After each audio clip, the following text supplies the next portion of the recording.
BNB TV ప్రేక్షకులకి స్వాగతం. ఈ రోజున ఒక ముఖ్య అంశం మీకు చెప్పాలి. ఏంటంటే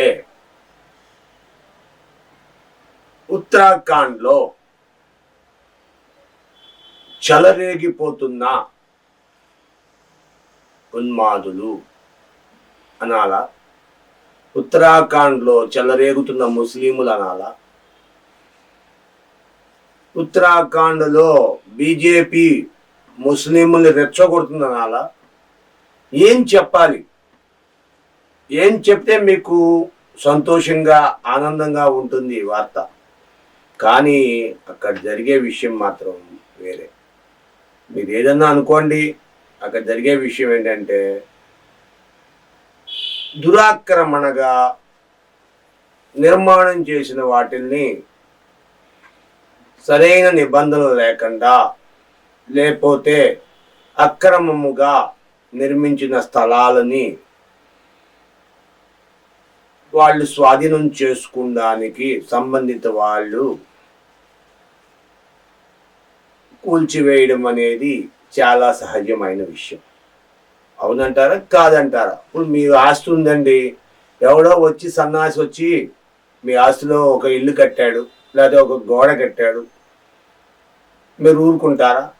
పడేస్తారుగా. లేదా పడేసే ధైర్యం ఉందనుకోండి పడేస్తారు, లేదనుకోండి మీరు ఏ కోర్టుకో, ఏ పోలీస్ స్టేషన్కో, ఏ ఎమ్మెల్యే దగ్గరకో, ఏ పెద్ద మనిషి దగ్గరకో వెళ్ళి, అయ్యా నా బిల్డింగ్లో ఇలాగ, నా స్థలంలో ఇలా కట్టేశాడు, ఆడు వచ్చేసాడు, అది ఇది అని చెప్పి జరుగుతుంది. ఇప్పుడంటే కోర్టులకు పెద్దగా ఎవరు పట్టించుకుంటా. ఒకప్పుడు రైతు తన పొలంలోకి ఒక్క అడుగు కదిలో యువతలకు వచ్చాడని కోర్టు చుట్టూ తిరుగుతూనే ఉండేవాడు. ఆ కోర్టుకి తిరగటం కోసం ఖర్చులకు డబ్బులు లేక ఆ పొలాన్ని కూడా అమ్మేసేవాడు. కానీ ఆ రైతు మాత్రం అడుగు ముక్క మాత్రం వదిలేవాడు కాదు. సొంత పొలం ఏదైతే పొలం ఉందో అది కూడా అమ్మేసి ఆ అడుగు మొక్క కోసం కోర్టు చుట్టూ తిరిగేవాడు. అంటే మనం అర్థం చేసుకోవాలి ఏంటి హీరోయిజం. నా ఆస్తి నువ్వెవడు ఆక్రమించటానికి, నాకు సంబంధం లేకుండా నువ్వెవడు ఆక్రమించడం అని అంత, అంటే దీన్ని హీరోయిజం కూడా కాదు, పట్టుదల, పౌరుషం, పంతం లాంటివి. అయితే ఉత్తరాఖండ్లో మాత్రం ఇలా కాకుండా అన్యాయంగా లేకపోతే సంబంధం లేకుండా నిర్మాణం జరిగిన వాటిల్ని తొలగించడం కోసం తొలగిస్తుంటే ఆ ప్రాంతంలో నివసించే ముస్లింలు మొన్న అయోధ్యలో చూశారు.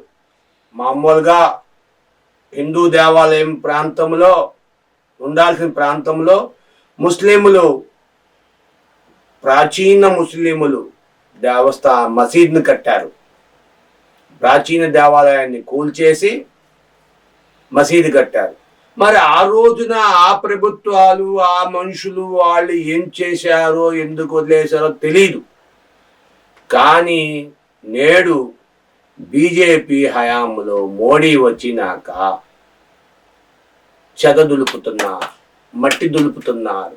ఎక్కడెక్కడ ఏమున్నాయి అంటూ మట్టి దులిపి అన్నిటిని ఏదో నేను చేసేసాను, నేనే వచ్చినాక అని పేరు కోసం చేస్తున్నారు అంటున్నారు కొంతమంది బీజేపీ వాళ్ళు.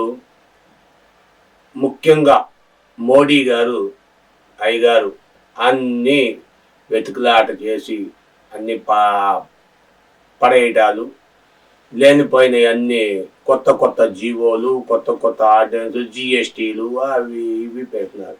అయితే ఇప్పుడు ఉత్తరాఖండ్లో 144 సెక్షన్ నడుస్తుంది. ఉన్మాదంగా అసలు మతస్థులు కానీ అసలు దానికి సంబంధించిన వాళ్ళు కానీ ఏ గొడవలో చెయ్యరు. రాజకీయ నాయకులు ఇప్పుడు ఉన్నారండి, ఒక రాజకీయ నాయకుడు ఉన్నాడు, ఆయన ఎమ్మెల్యే వెళ్ళి ఇంట్లో సైలెంట్గా కూర్చుంటాడు హ్యాపీగా. ఆ సంబంధిత సీఎం చక్కగా హ్యాపీగా కూర్చుంటాడు. కానీ ఈ మధ్యలో ఉన్న కార్యకర్తలు ఆడి చెంచాగిరులు వాళ్ళ హడావుడి రూపాయి పావల, వీళ్ళు చేసేది పావల అయితే వాళ్ళు రూపాయి పావల నష్టం పరుస్తుంది.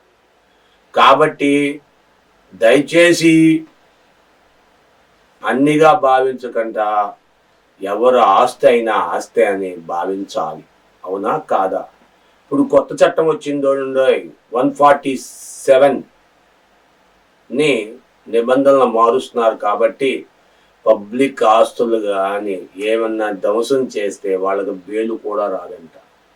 దయచేసి ఎవరున్నా సరే గమనించండి, బెయిల్ కూడా రాదంట. నువ్వు ఎంత నష్టమైతే చేశావో అంత నష్టం కోర్టుకు కడితేనే నీకు బెయిల్ వస్తుందంట. గతంలో వీడియోలో చెప్పాం మనం, అది గమనించండి. Thank you. దయచేసి మీరు కామెంట్ చేయండి, మీ అభిప్రాయాన్ని తెలియజేయండి, సబ్స్క్రైబ్ చేయండి. మీ ఒక్క లైకు నాకు ఎంతో బలం ఇస్తుంది. మీరు నలుగురికి షేర్ చేయండి ఈ వీడియోని. Thank you for watching our channel.